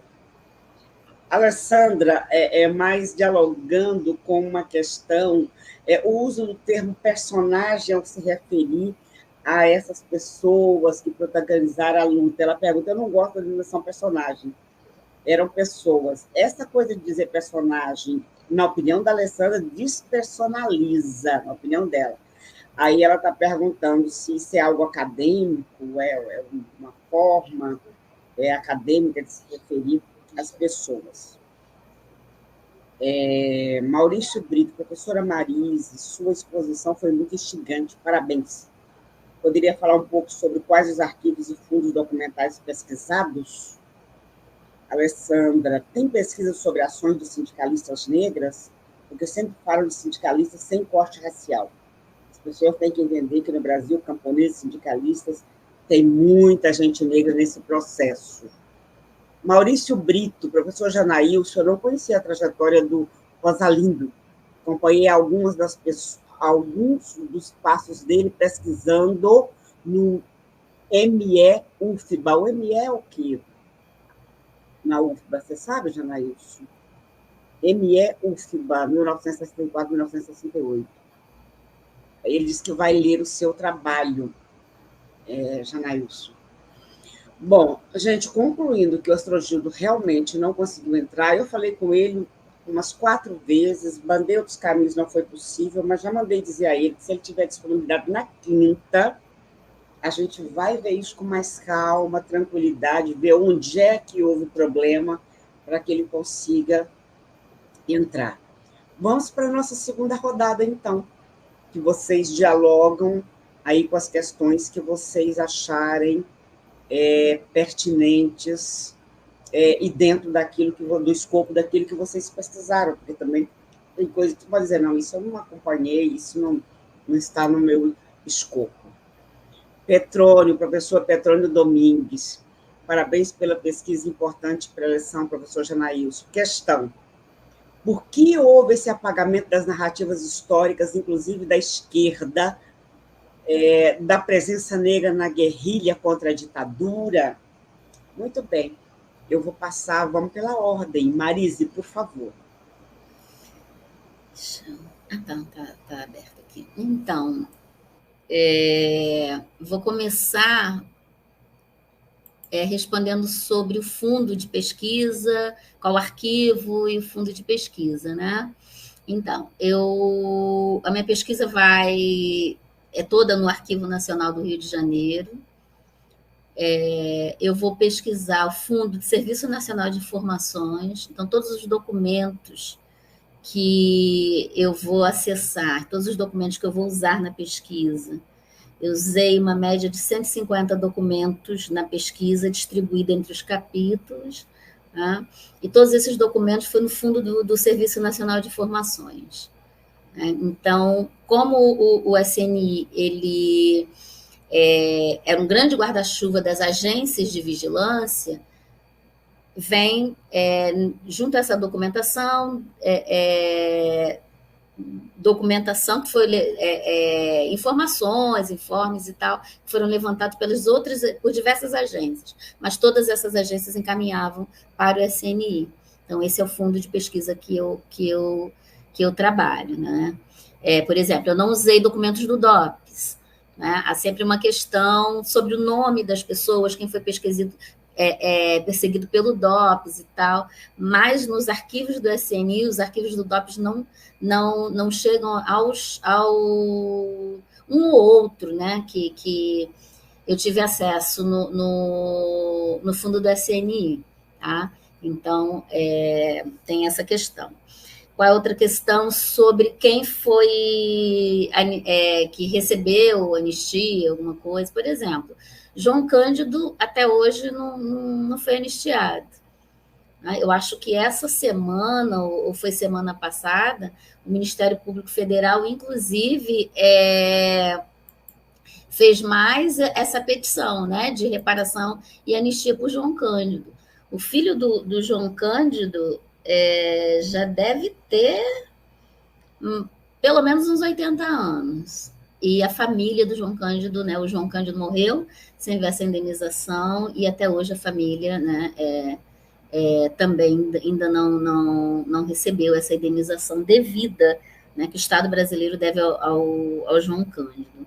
Assim como o João Cândido, algumas outras pessoas também, alguém está falando, né, também não foram indenizadas pelo Estado brasileiro em função da repressão, e o Janailson pode falar um pouco melhor, né, sobre isso, principalmente em relação à questão da guerrilha do Araguaia.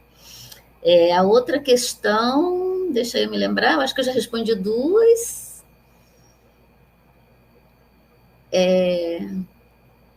Elas estão aqui no grupo de WhatsApp, deixa só... Eu acho que o Janaílson pode ir respondendo, e aí depois, na sequência, se for o caso, eu continuo respondendo. Tá certo, tudo bem. Janaílson, por favor. Ok, perfeito. É bacana essas perguntas, interações, porque a gente fica depois, né? Então é o seguinte, por exemplo, teve um colega que colocou, eu não gosto da denominação personagem, não é só sinônimo mesmo. A gente vai falando, você vê as categorias são experiências, né? Mulheres e homens negros, é só sinônimo porque você acaba falando muito do tema, mas não no caso são mulheres e homens negros vinculados a esses movimentos, né? Não é acadêmico, mas questão da fala na exposição aqui, né? Por exemplo, essa questão da justiça militar, é importante lembrar o seguinte: ainda são poucos os documentos conhecidos sobre essa questão da justiça militar. Que eu conheço, assim, mais evidente, tem alguns trabalhos do Carlos Fico, né, que ela trouxe até áudios recentemente, ele conseguiu, né, e que ainda não, eu pelo menos ainda não vi, não tive contato. Se alguém tiver, pode compartilhar por aí, né. Inclusive, é importante lembrar, né, a Maurício falou essa questão do silenciamento em relação a todas as estratégias da ditadura em relação à democracia racial. No censo, em 70, né, foi mais explícito essa questão da retirada, inclusive, do quesito cor, né, na época, que era que... Existe, inclusive, o debate, eu localizei também esse debate no IBGE na época para retirada e tal. E, por exemplo, é justamente para que questões, por exemplo, a chamada Lei Caô, que estabelece punição em relação ao racismo, ela é de já após... Tem a questão do advento da Constituição e tem a lei de 89. Então, de fato, assim, em termos legal, por exemplo, a punição ela se dá em contexto posterior à questão do regime, né? O que não impede que caso de racismo tenha aparecido lá na justiça militar, situações do cotidiano, tal, mas realmente eu não conheço, não posso detalhar mais, né? Essa questão das indenizações das vítimas, por exemplo, né, foi perguntado também em relação a alguns familiares, aqueles como, no caso, da família do Oswaldão e dos citados aqui, que estão naquela lei dos desaparecidos políticos de 95, que eles estão nesses personagens da Guerrilha do Araguaia, que são reconhecidos, eles estão naquela listagem dos que receberam, né, indenizações em relação ao Estado, posterior a essa questão do reconhecimento enquanto desaparecido, que se deu numa lei a partir de 95, o que não quer dizer que tudo em relação a eles tenha sido efetivado. Existe a questão da, por exemplo, cerca de 27 recomendações, por exemplo, de alguns anos posteriores, da Comissão Nacional da Verdade, e ainda boa parte não foi cumprida até hoje. Como, por exemplo, além da indenização, que é identificar os locais em que essas pessoas estão, né? Por exemplo, todos esses mulheres e homens negros vinculados à Guerrilha do Araguaia, de todos, né, da Guerrilha do Araguaia em si, contando todo mundo, existe ainda 60 pessoas desaparecidas, pelo menos, são conhecidas. Ou seja, que os restos mortais nunca foram entregues para os familiares e que foram mortos muitas vezes em situações de crimes, execuções extrajudiciais e que até hoje não foram julgadas sequer as pessoas. Você tem figuras como o Major Curió, que morreu recentemente, e que reconheceu publicamente, né, a morte de vários dos guerrilheiros e que nunca chegou a ser sequer julgado, ainda mais condenado, né? Então existe essa dimensão, mas também na própria guerrilha existe personagens, sim, por exemplo, o Francisco Manuel Chaves, eu posso até compartilhar um artigo específico que eu fiz sobre ele, ele também está na minha tese, que ele não recebeu, os familiares não receberam, mas foi com outro elemento, porque não foram achadas localizados familiares dele para poder receber alguma indenização. E o Francisco Manuel Chaves, ele tem uma trajetória um pouco diferente dos que eu citei, porque ele já morreu já com mais de 60 anos na Guerrilha do Araguaia, e ele estava na luta, digamos assim, comunista desde os anos 30. Ele era marinheiro, ele participa daqueles levantes, né, da chamada Aliança Nacional Libertadora, lá na década de 30, ele é preso, ele é citado pelo Graciliano Ramos lá no Memórias do Cárcere, né, é um dos presos políticos citados no Memórias do Cárcere, que está no mesmo presídio da Ilha Grande, no Rio, com o Graciliano Ramos. Existem alguns documentos que localizam, né, algumas pessoas, inclusive do próprio PCdoB, têm buscado informações sobre ele, mas existem muitas lacunas em relação à vida dele.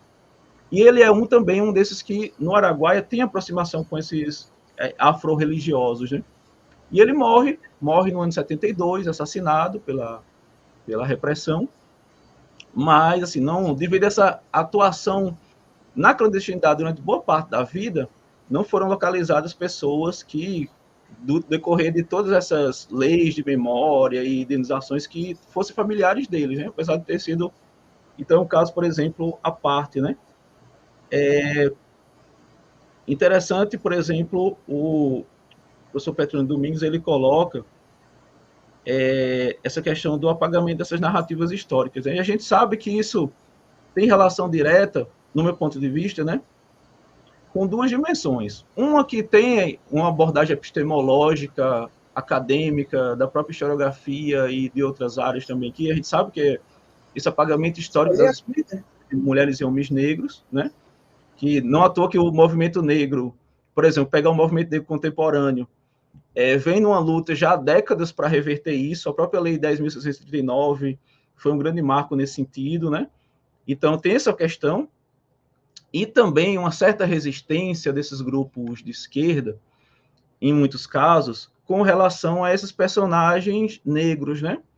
Por quê? Porque era uma discussão, como estava muitas vezes voltado para a questão da classe, tinha uma visão mais fechada na classe, por vezes algum desses grupos, partidos, etc., eles, essa discussão é secundária, essa discussão ela é menos importante, né? Porque o que eu estou dizendo, eu não estou dizendo que tem um movimento negro específico na Guerrilha do Araguaia, mas que é importante entender esses personagens negros, levantar questões, perguntas, para que a gente entenda essa trajetória, dessas populações negras, né?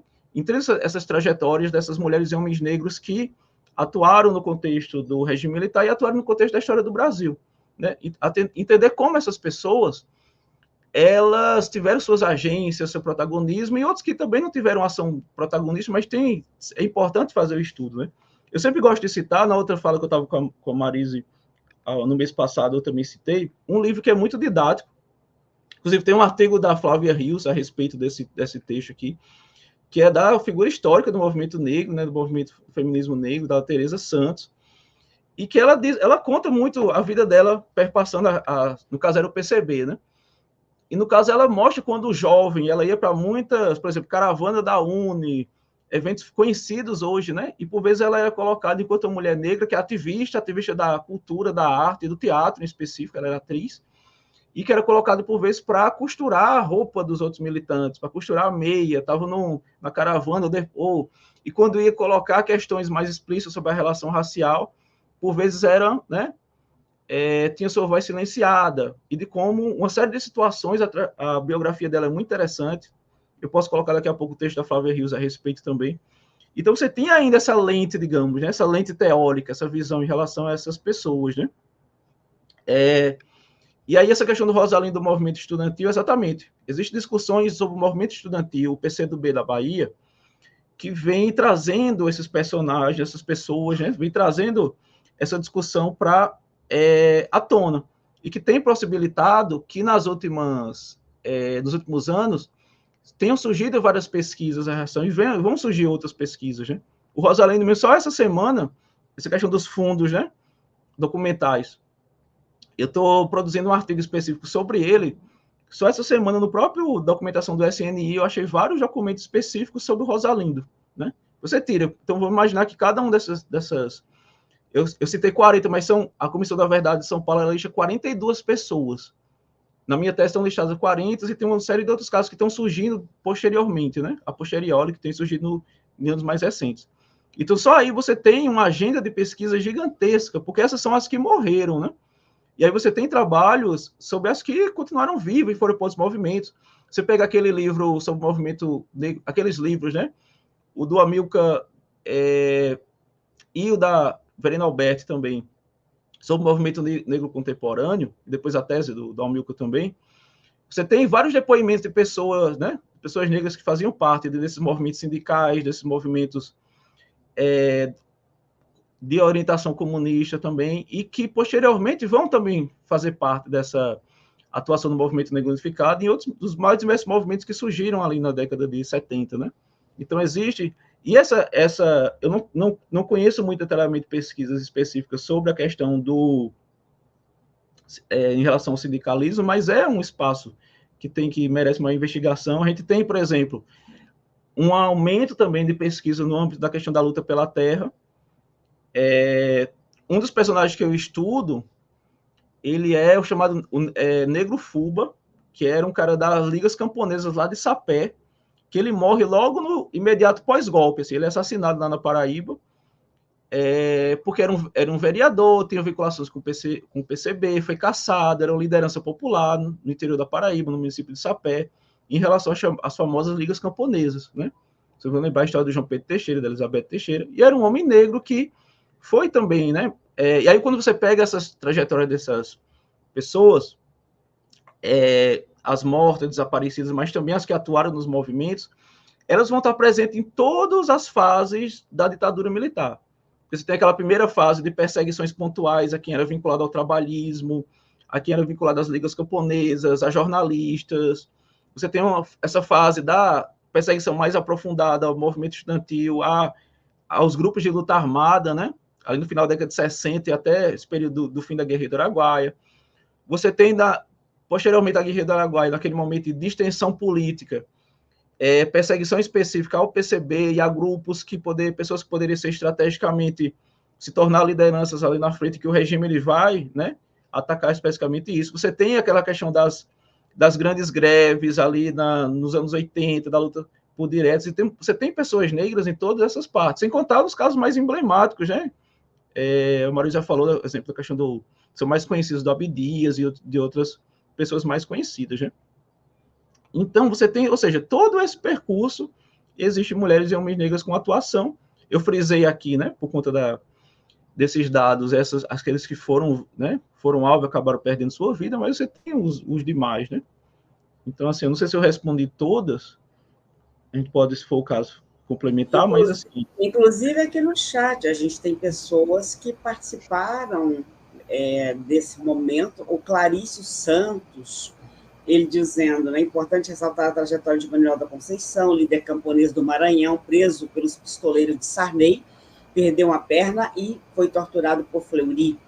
Também importante lembrar Luiz Vilanova, líder piauiense, que ainda vive no interior do Maranhão, e ele diz: tive a honra de lutar com Manuel e Vilanova no Araguaia, Tocantins. Né? Então, e a gente tem essas pessoas aí que protagonizaram esse processo, que ainda estão vivas também, ainda estão aí. Tem uma... Posso colocar? Diga, diga. Então, a gente falando sobre esse processo de... Inclusive, Janailson, eu encontrei um documento em que o irmão do Oswaldão era amigo do Clóvis Moura e militante no movimento negro. Olha que coisa interessante, né?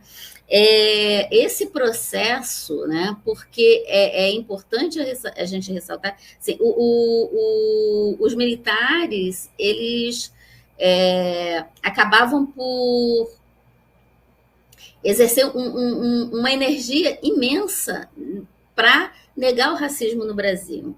Né? Eu levantei um pouquinho porque eu fui pegar esse livro aqui, ó, que é a Palavra do Brasil nas Nações Unidas. É um material muito interessante, porque traz a palavra do Brasil nas Nações Unidas desde a criação da ONU. E aí, o que acontece? Nesse período da ditadura militar, é o período em que o governo brasileiro, como ele é signatário de todos os acordos, né, contra o racismo, a discriminação mundial e tal, ele o tempo todo tem que estar se justificando junto aos organismos internacionais. Então, esse é um período, né, onde o governo brasileiro teve que encaminhar o maior número de cartas justificando, por exemplo, quando ele retira o item cor do censo de 1970, justamente nesse sentido, porque se não tem racismo, não tem raça, então não tem razão, ele tem que justificar isso junto aos organismos internacionais. Então, ele tem que escrever, sabe? As embaixadas, elas ficam o tempo todo no exercício hercúleo primeiro, de afinar o discurso. Né? Porque, internacionalmente, o movimento negro está fazendo essa denúncia por todos os canais.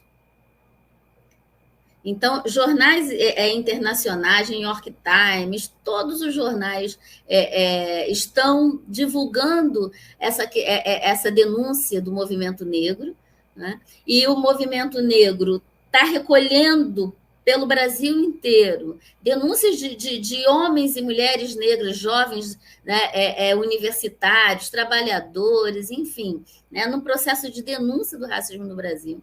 O governo brasileiro alega, né, que, de forma desnecessária, tem a Lei Afonso Arinos, né, por uma questão jurídica somente, mas que não há nenhum caso que se precise acionar a lei, isso numa resposta para fora, e que a Lei Afonso Arinos daria conta de qualquer denúncia de racismo, caso houvesse, né? E aqui dentro, o governo federal, ele fica o tempo todo monitorando essas denúncias de racismo, acionando os governos estaduais para atuar imediatamente nos casos que surgem. Tem documentos de pessoas que fazem essa denúncia e encaminham dossiê para o governo federal. Né? E esses documentos, eles vão sendo analisados pelos órgãos todos, né, pelo Serviço Nacional de Informação, todos os órgãos, para que seja vista uma forma de resolver a questão sem que essas denúncias ganhem notoriedade. Evitando alarde, evitando que ganhe dimensão. Então, o exercício de negação e de silenciamento é muito grande. Entendeu? É muito grande mesmo. E, em contrapartida, né, como diz o Amaury Mendes, o movimento negro vai arrodeando na medida, né, do possível e do impossível, e vai fazendo e vai contornando todo esse processo de silenciamento num processo de denúncia e de ação no Brasil inteiro, né? A gente vai ter, como o Janaína estava colocando, no movimento negro, e identificado, inclusive, né, eu ia colocar a questão da convergência socialista, a criação do MNU, e vai vários militantes e lideranças, né, que já atuavam nos movimentos de esquerda, que estão atuando no movimento negro. Inclusive, o movimento de mulheres negras, muitas mulheres negras que já atuavam nos movimentos de esquerda, elas somam ao movimento negro e juntam-se com outras mulheres e constroem o movimento de mulheres negras. E essas mulheres, assim como as outras que têm, né, registro nos documentos das agências do Serviço Nacional de Informações, essas mulheres que vinham de organizações de esquerda, da luta de esquerda, né, nas organizações de esquerda, elas têm dupla anotação. A anotação por estarem naquelas organizações do movimento de mulheres negras e uma demarcação nos seus nomes, com códigos e tudo mais, e pedidos de busca, porque elas já tinham os seus nomes listados nas organizações de esquerda e com pedido de prisão, com pedido de averiguação, enfim, né? Então, era sabido das agências todas que o movimento negro, no movimento negro não tinham inocentes, como o Janaíson estava falando, né? Essas pessoas, elas eram sujeitos e sujeitas, né, de um processo de mobilização nacional de luta, né, contra o racismo no Brasil. E, em contrapartida, as próprias organizações não viam nesses sujeitos negros e negras condições de se colocarem como ativistas dos movimentos de esquerda. E, de uma forma muito inteligente, muitos desses sujeitos, e aí, né, um colega nosso aí, né, colocou sobre a questão dos personagens, né, e aí eu estou usando sujeitos, porque são sujeitos dessas histórias, né? Essas pessoas, eu estou tentando me lembrar de um dos militantes que distribuíam os jornais, que escreviam nos jornais, que morava em Niterói, aqui no Rio de Janeiro, né? E que vinha nas barcas de Niterói, inclusive esse depoimento está no depoimento do CPDOC, que o Janaíson acabou de colocar aqui, né? que é aquele material riquíssimo, né, construído pela professora Verena Albert e pelo Amilcar Pereira, dos depoimentos do movimento negro no CPDOC. Esse depoimento está lá. Porque as barcas eram vigiadas, os agentes da ditadura estavam ali. Mas, como ele era negro, ele vinha com uma cesta, botava os jornais todos dentro da cesta, botava frutas em cima e ele nem era vigiado. A própria Teresa Santos tem um relato sobre isso, né? Que na hora que eles invadem o galpão, onde ela está tendo toda uma atuação e ela fica ali, né, parada, esperando, e eles tratam, né, eles não veem ali uma mulher que é militante do Partido Comunista, atuante no Partido Comunista, né? Eles abordam como se ela fosse costureira e ela assume, eu sou costureira e tal, e é o momento que ela consegue, né, não ser presa, porque simplesmente eles não veem ali naquela mulher uma militante do partido, né?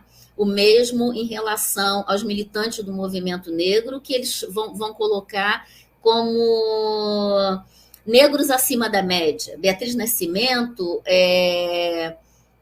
Abdias, o tempo todo nos documentos eles lidam como negros acima da média, porque a média para eles não é de negro, né? Não vem negros como intelectuais e como agentes daquele processo, né? Então, essas questões são muitas.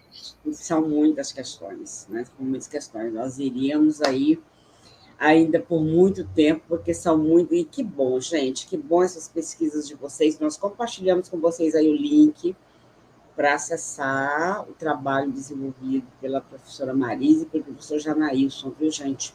Então, vocês pegam para que possam ler e complementar, porque o tempo nosso aqui é muito pequeno e eu sei que as pessoas têm sede de saber mais sobre tudo isso. Eu compartilhei com vocês aí já o link da nossa continuidade na quinta-feira, com o Carlos Medeiros e a Gabriele Abreu, e provavelmente o Astrogildo, que não conseguiu entrar hoje, mas que a gente vai ver aí como resolver o problema, para ver se ele consegue estar conosco na quinta-feira. Bom, nós estamos encerrando, Marise, Janaílson. Eu agradeço muito, agradeço imensamente a você, parabenizo, tá, gente? Eu sou uma fã da rede de historiadores negros, historiadoras negras, assim, imensa. Eu sou graduada em História, né? E o meu curso de História, na época, na Universidade Federal de Goiás, me traumatizou, e eu nunca mais quis saber de proximidade com a academia, mas não...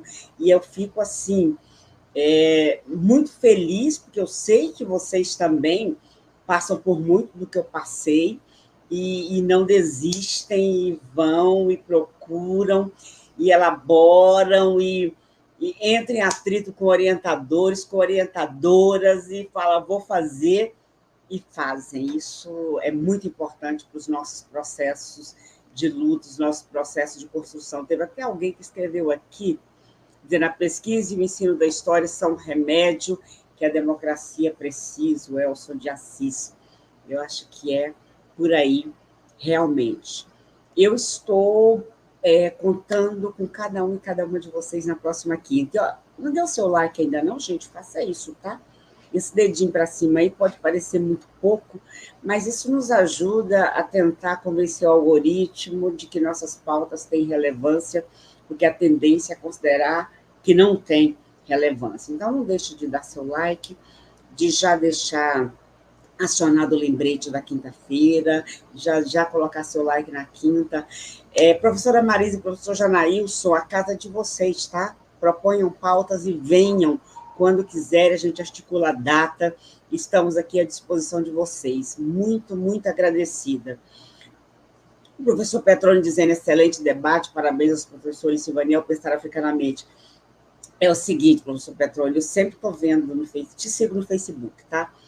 Os seus posts, eu falo, poxa, ele podia vir no canal, trazer essa pauta, viu? Vou te provocar, tomara que você venha trazer um pouco também do trabalho que você desenvolve, para a gente será uma honra. Cristiana Luiz, muito obrigada aí na moderação do chat. A vocês, afronautas, a cada um, cada uma, muito obrigada. Autocuidado e cuidado mútuo são ferramentas que nos trouxeram até aqui. Pratiquemos e aguardo vocês na quinta. Até lá, muito obrigada.